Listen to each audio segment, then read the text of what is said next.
This is Steve Pastillo from P2 Automation. Here in this video, I'm going to take this case that we've already entered and create a claim request to our vendors. And I say vendors because in this case there was a quality issue that was caused by the mill and it was late, and that was caused by our delivery company.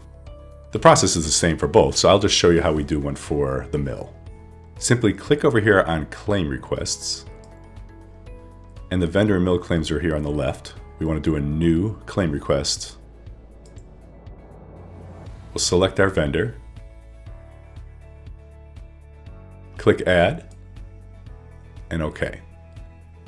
The system will then ask us which one of the items on the case we want to submit a claim request for. We could do all, or we could just pick 1, 2, or 3. We'll pick these first two, hit OK.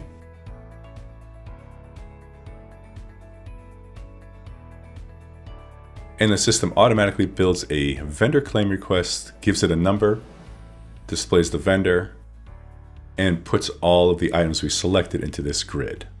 Next, we'll edit these items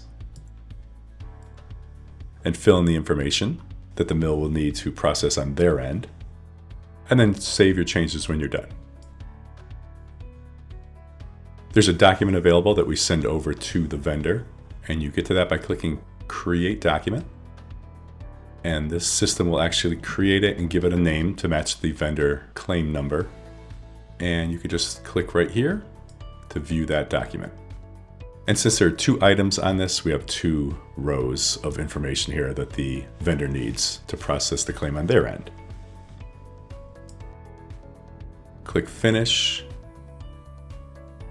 We can save and close.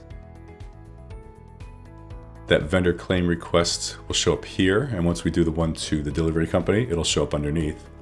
Back here in the case detail, the vendor claim dollars get calculated and show up right here, as well as all these subsequent values here. If you'd like our help with your customer service needs, reach out to us today at www.p2automation.com. And remember to subscribe to our YouTube channel.